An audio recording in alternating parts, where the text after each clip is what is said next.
OKC against San Antonio. Chet versus Wemby, November 14th. Purple, is this Kings? I don't know. Nope.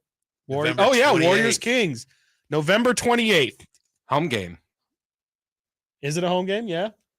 November 28th. You can hear it and we can't. That's on TNT as well. November 28th at 7 p.m. Sacramento Kings. Nationally televised games. Sacramento Kings, Golden State Warriors. One of your November 17th, Kings at Spurs, ESPN. There you go. November 17th, Kings at Spurs. November 28th, Warriors at Kings, TNT. How about that? So, so we still don't know the first tournament game that they'll be playing. I believe November 3rd is the first day of the tournament. I don't know if that's everybody will be playing their tournament games on that. So this is primarily the TV deal. Yes. Yeah. Yeah. Okay. That's the TV schedule. That's a great point. Okay.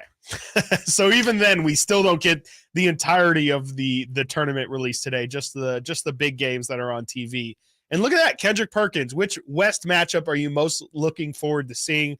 Kendrick Perkins, the astute basketball mind that is, says Warriors Kings. So that definitely should be one of the most exciting matchups from this season in general. Is just that rematch of that series, and it's going to be on TNT, which is really the headline channel. So that definitely shows that series definitely drew a significant amount of interest. That's two Kings games on national TV that are non-NBA TV games. Yes, yeah, right, exactly. It's just been announced. So again, it's November 17th. Yep. And that's Kings Spurs. Yep. And that's ESPN. Yep. And where is that game? I did not see where that one was. In San Antonio. In San Antonio. Okay, that's good because that means that the Kings will get a different home game against one of the other teams. And November 28th. Golden State at Sacramento. At home. Yeah, and that's the TNT. That's on game? TNT. Yep. TNT. Very nice. TNT. So how about that? Two of the as Frankie reported yesterday, 2 of the 10 national TV games have been revealed for the Sacramento Kings. Excuse me.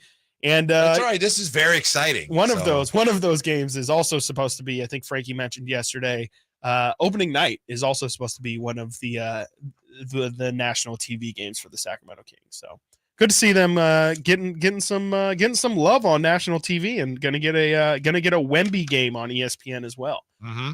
Well, they're fun to watch. How long has it been since even the national networks have said, "Hey, this Sacramento team, fun to watch, worth it." Yeah, let's get them on multiple times.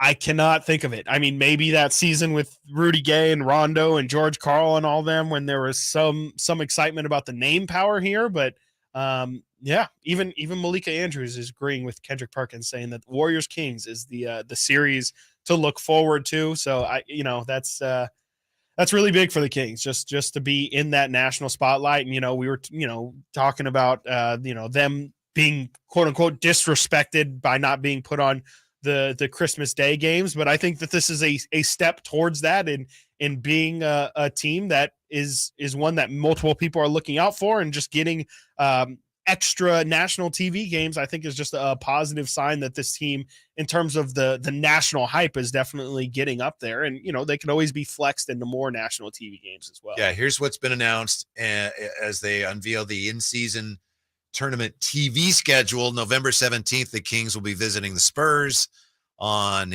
ESPN. November 28th, the Kings will be hosting the Warriors, a TNT game. Now, I mentioned Seth Partnow. Pardon me. He used to be with the Bucks. He writes for The Athletic. He's the one that he's come up with a list of the top 125 NBA players. They're in tiers. Long story short here's what he wrote about Domantas Sabonis. He has him in tier 4, which it's better than it sounds. Yeah, but if you're in any of the tiers, you're a top 125 players. Okay. He says Domantas Sabonis, hard to build around. Interesting. Mm-hmm. Hard to build around. He says, even before the Kings matchup against the Warriors, Sabonis' potential playoff limitations were well known. Warriors are just about the worst opponent for him. Dubs were uniquely prepared to exploit his weaknesses on both ends of the floor. He also says, Try to imagine what a roster featuring Sabonis as the best or second best player would have to look like to be a genuine title threat, and I'm not sure you can do it. Seth Partnow, who's been in the box, he's been in NBA analytics departments. He says a team that is a genuine title threat with Sabonis as the first or second best player, I'm not sure you can do it. I don't know how spicy I want to get, but I don't know if I completely disagree with that. What? Yeah, I don't know if I completely disagree with that. I just think it is really tough to build around Sabonis. I mean, think about the conversation we've had about centers because of the fact that Domantas Sabonis just isn't a perfect fit at center. You really are going to have built-in limitations when he is your primary big man. Like, he's never going to be able to protect the rim. He's always going to be a great rebounder, but that means that you have to put another rebounding forward next to him to also pick up the load. As we've seen, the Kings really struggled as a team to rebound last year. And that was not Sabonis's fault at all. It was just the guys around him weren't really built to rebound.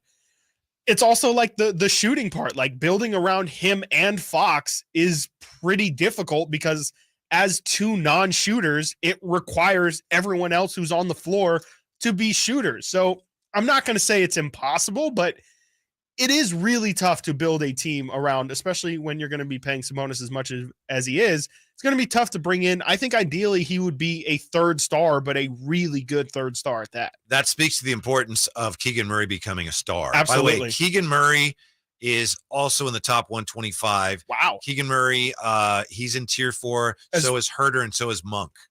Wait, how big is this tier?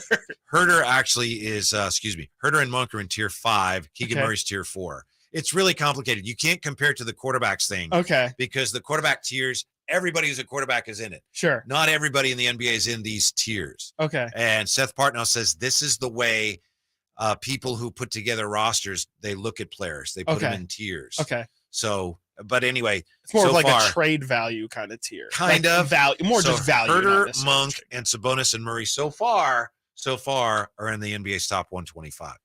And I know we're dealing with a number of things here, but Frankie on Twitter has the Kings schedule for the in-season tournament. So they will play Friday, November 10th against Oklahoma City. And then on the 17th, as we mentioned, at San Antonio, that's on ESPN. Friday the 24th at Minnesota, and then Tuesday the 28th, home against the Warriors. That's the TNT game. Cool. Those are the 4 games in group play in the in-season tournament. Very Wasn't that exciting? Thrilling. Wow. Oh, my goodness. So, yeah, 3 Friday games, 3 consecutive Fridays, and then after that Minnesota game, the following Tuesday, they'll wrap up group play against Golden State. I mean, that's if you were going to get 2 home games, I would definitely want them to be against Oklahoma City and Golden State. San Antonio, obviously, being one of the worst teams in the NBA last year, I think it's okay to play them on the road. They are going to get a slight advantage from that. Wembanyama's on the phone. Wemba what? Wemba what? Don't know who that is. Never heard of him. Not afraid of him. Has he met Domantas Sabonis? Because that's going to be a really, really fun matchup.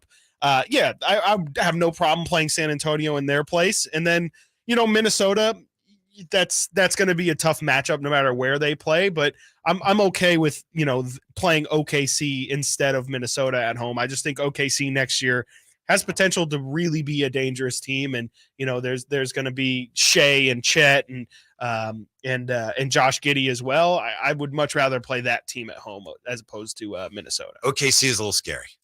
They won 40 games last year.